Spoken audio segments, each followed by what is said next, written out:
I never imagined I'd be packing up my office at Andover Tech on a gray Thursday morning in Seattle, staring down at a cardboard box filled with the last 4 years of my life.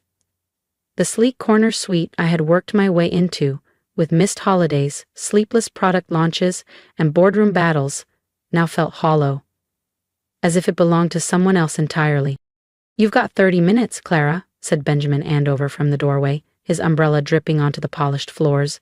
His tone was detached, almost smug, as he straightened his designer coat. "Danielle will be stepping in as VP of Strategy immediately." Danielle, my cousin. The same Danielle who didn't even finish college, who bounced between passion projects until 2 months ago when she suddenly decided tech was fun. She'd walked in with a title and a cornered desk, thanks to cozy ties with Ben's wife. I gently placed my awards into the box. Team Leader of the Year, Best Performing Division, and the plaque marking our $20.00 M-Series B milestone. Each one a silent witness to the hours, the sacrifices, the grind. Tossed aside like they meant nothing. "Oh, and your badge?" Ben added, raising an eyebrow. "Security protocol. We can't take chances." I handed it over without hesitation, the corner of my mouth twitching. What he didn't know, what no one at Andover knew, was that I held the deed to the building through a quiet entity called Marlowe Ventures. A name borrowed from my grandmother. I was their landlord. "Of course," I said smoothly, "though I'd suggest someone look over the lease clause we discussed. Marlowe sent a notice yesterday." Ben waved it off.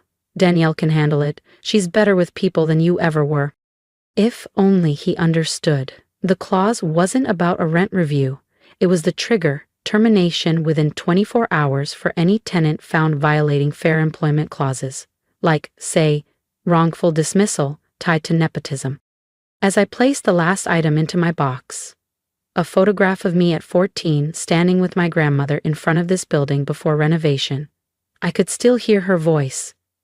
"One day, they'll learn that power isn't about titles, it's about deeds, and who holds them."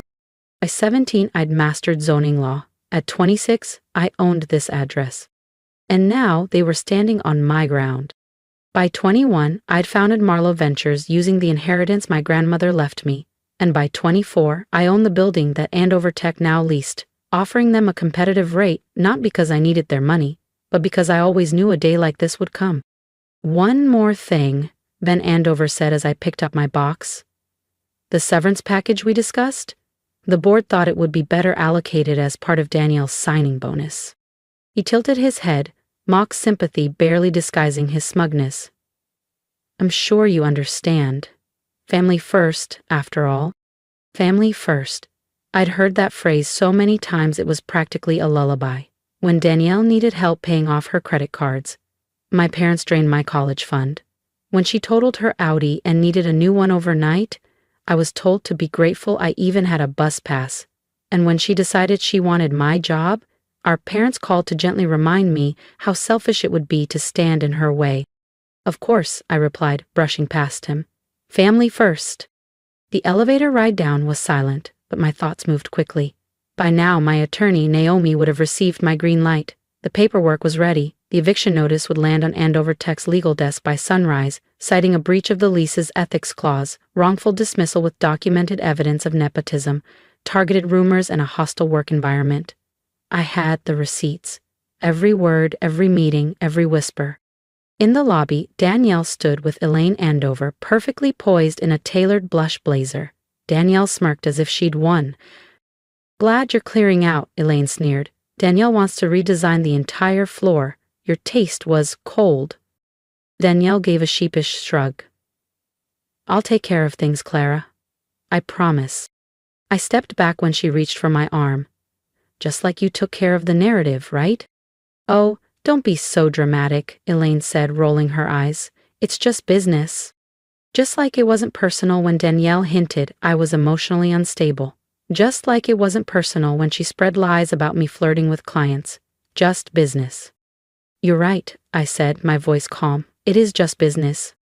Outside, the rain had finally stopped, but a storm still lingered in the air.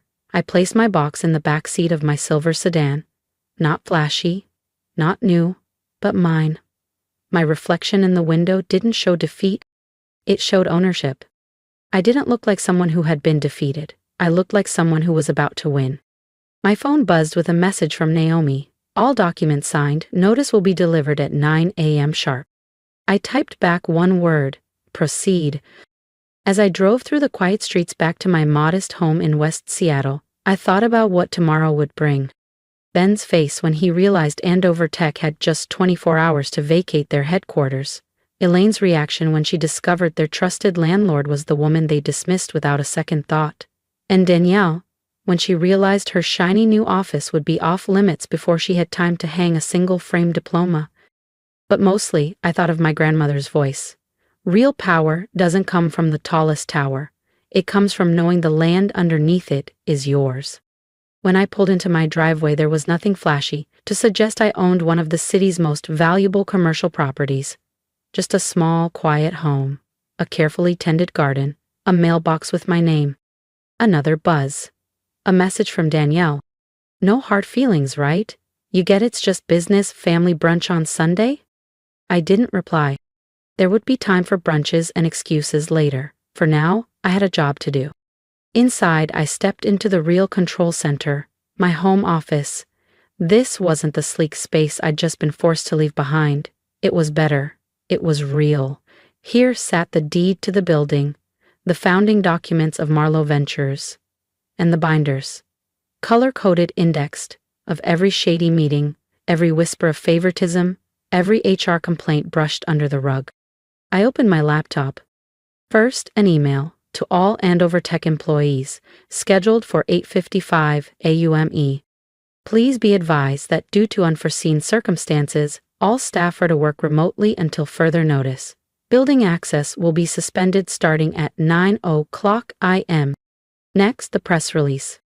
Marlowe Ventures terminates lease with Andover Tech effective immediately due to documented ethical and contractual violations. Finally, I sent instructions to building security. Change all access codes. Lockdown at 9:00 AM sharp. My phone buzzed once more, this time from my mother. Danielle explained everything. We're disappointed in how you handled this. I stared at the message, unreadable emotion churning quietly beneath the surface. Then I turned back to my screen. I wasn't done yet. Why couldn't you just support your cousin? I placed the phone face down on my desk. Tomorrow they'd understand. All of them. That success built on lies, manipulation, and betrayal isn't success at all. It's rot beneath a glossy surface. Outside, the Seattle rain returned, tapping steadily against my window as I finalized the last preparations. In less than 24 hours, Andover Tech would learn what happens when you underestimate the quiet one, the one who stayed late, said little, and observed everything. They thought they were firing an employee. They didn't realize they were waking a landlord who had spent 5 years laying the groundwork for this exact moment. And Danielle? She'd learned that some battles are already lost the moment you step onto the board. I closed my laptop and stood by the window, watching rain cascade down the glass. Tomorrow's forecast? Stormy, with a 100% chance of consequences. At 8:30 AM sharp, I parked across from the Andover Tech building, coffee in hand, watching it all unfold. Employees poured in, chatting, laughing, unaware that their workplace was minutes away from lockdown. At 8:45, Ben Andover's sleek black Audi rolled in, followed by Danielle's shiny rose gold Tesla. Of course, a coordinated entrance. Her big day. At exactly 9:00 AM, my phone buzzed. A flurry of notifications. Access codes changed. Entrance sealed. Naomi on video. Eviction notice served to a very confused receptionist. From my car, I saw the ripple effect. Employees puzzled at the locked doors, security waving them back, groups forming, phones out. And then the crescendo. Ben stormed out, eviction notice in hand, his face dark with disbelief. He shouted into his phone, barking orders that no longer mattered. My phone rang. Ben, Andover. Straight to voicemail. Then again, Danielle. I watched her pacing near the front doors, lips tight, her designer heels slipping on the wet pavement. Declined. A third time, Elaine Andover, decline. Then came the text from Danielle. What did you do? I stepped out of my car, smoothed my jacket, and walked across the street. Heads turned, murmurs spread. Ben spotted me, eyes narrowing as recognition hit. You, he growled. Eviction notice crumpled in his fist. Marlowe Ventures. It's you. I smiled, voice calm. Good morning, Mr. Andover. I see you've received the notice regarding the lease termination, I said calmly. Ben held up the document, face flushed. This is outrageous. You can't just kick us out. We have rights. Actually, I said, pulling a thick folder from my briefcase, I can. I flipped to a highlighted section. Clause 9, subsection B of your lease agreement. Any breach of ethical corporate governance, including wrongful termination, nepotism, and workplace defamation, constitutes immediate grounds for lease termination. Would you like to review the documentation from my dismissal yesterday? Danielle stepped forward, the confidence draining from her face. This is revenge. You're just bitter I got your job. Took my job? I let out a dry laugh. Danielle, you didn't take anything. You colluded with Elaine to plant rumors about me. You fabricated complaints. You convinced my parents to guilt me into stepping aside. You pocketed my severance. I motioned toward the building behind them. And now? Now you've lost everything. No office, no title, no company address. Elaine elbowed her way through the crowd, her polished calm unraveling. Ben, say something. She can't do this. But Ben was already on his phone, likely with his legal team, and as I watched his expression sink with each word, I knew they were confirming what I already knew. The eviction was airtight, and Marlowe Ventures held every right to enforce it. 24 hours, I announced, my voice carrying over the murmuring crowd. That's how long Andover Tech has to vacate the building. Anything left behind will be treated as abandoned. Ben's voice cracked. You expect us to move an entire company in 24 hours? We have contracts, clients. The same amount of time you gave me to clear out my office, I replied. Nothing personal, remember, just business. Danielle grabbed my arm, her eyes wide and glassy. You can't do this to me. Clara, I'm your family. I gently removed her hand. Exactly, and you always said family first. So that's what I'm doing. I'm protecting my real family, Marlowe Ventures. Phones were out, people were recording. I didn't care. I had waited 5 years for this moment. Oh, and one more thing, I added, pulling a second document from my folder. This is a formal notice of legal action against Andover Tech for defamation, workplace discrimination, and wrongful termination. Ben lurched toward me, fury contorting his face. But Elaine held him back. You'll regret this, he growled. I'll bury you in litigation. I smiled. I'll see you in court. I smiled, thinking about the archive I had built over the last 5 years. Every offhand comment, every backroom deal, every whisper of misconduct, documented. Every email, every meeting recording, every shady transaction, preserved with precision. I looked forward to discovery, I said calmly, watching Ben's expression twitch. I'm sure the board will be very interested in some of the materials I've compiled. That landed. He knew exactly what I meant. The questionable vendor kickbacks, the consulting payments to his golf buddy, the HR complaints swept under the rug, the quiet pattern of systematic exclusion and discrimination. All of it, ready to be unsealed. I checked my watch. You've got 23 hours and 45 minutes left. I'd start packing. As I turned to walk away, Danielle called out, voice trembling. What about Sunday brunch? Mom and Dad already made reservations. I paused, then turned slightly. Tell them I won't make it. I'll be busy leasing to a new tenant, one that doesn't treat loyalty like a liability. The next few hours were chaos. Box trucks lined the street. Employees rushed out with monitors and chairs. Executives whispered frantically into phones.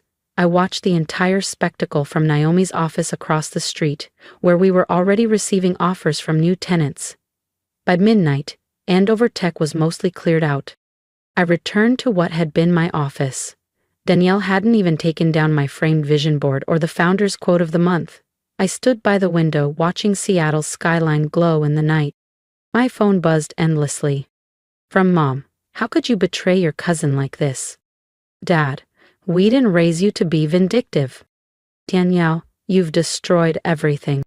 But one message made me pause and smile. It was from my grandmother, sent from my late grandfather's old number. He would be so proud. You're the only one who understood what real power looks like. The next morning, headlines exploded. Andover Tech evicted in corporate scandal. Family feud erupts into business blow-up. But my favorite? Marlowe Ventures steps into the spotlight, the quiet force behind Seattle's property boom. The article praised our strategic property acquisitions and long-term vision, naming the Andover building as just one piece of a much larger portfolio. A week later, I received a dinner invitation, not from my parents, but from my grandmother. When I arrived, she was already waiting, seated in her favorite chair, a spark in her eyes that said everything without a single word.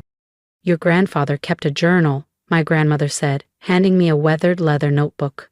He wrote about you often, said you were the only one who truly understood his lessons, about patience, and where real power lies. I opened it, instantly recognizing his neat, looping handwriting. My granddaughter asked me today why I invest in old buildings instead of new ones. I told her what my father told me. Real value isn't in what stands above the ground, but in owning the ground itself. She understood. Look how far that girl will go. I blinked, holding back emotion. Danielle called, my grandmother added, pouring tea. She's moving, says she can't find work here anymore. I nodded, thinking of the email I'd received earlier that day. A proposal from a leading tech firm to lease the building. Their plan? A startup incubator on the lower floors, offering affordable space and mentorship to first-time founders. She always said, my grandmother mused, revenge is a poor man's game. Real success isn't about payback. It's about getting ahead and bringing others with you. I smiled. It was never about revenge, I said softly. It was about justice. And now, it's about building something better. That night, as I drove home, I passed the building that had once carried the Andover Tech name. The sign was gone now, just clean glass, waiting for the future. My phone buzzed.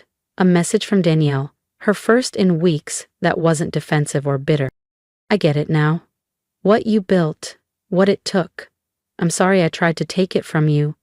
I never saw how hard you worked. I didn't reply right away. Some truths take time. Some apologies require more than words. But as I pulled into my driveway and stepped out beneath the cloudy Seattle sky, I thought again of my grandfather's words. True power isn't about having the biggest office. It's about owning the ground beneath their feet. And finally, they all understood. If you've made it this far, thank you. This isn't just a story about contracts and office buildings. It's a story about worth, and how sometimes the people closest to you are the ones who overlook it the most. I never set out to destroy anyone. I just stopped letting them destroy me. And if you've ever been dismissed, underestimated, or made to feel like your loyalty was a weakness, I hope my story reminded you that quiet strength is still strength. You don't have to shout to be powerful. You don't need revenge to win. You just need to know your worth and keep building, even when no one's watching. Now, I want to hear from you. Have you ever had to walk away from something or someone to protect your peace? Have you ever been pushed aside only to come back stronger? Share your experience in the comments. Let's talk about it. Because sometimes the most empowering thing we can do is speak the truth and remind others they're not alone. And if this story moved you, consider subscribing, not just to follow more stories like mine, but to stand with those who are quietly reclaiming their power, one bold decision at a time.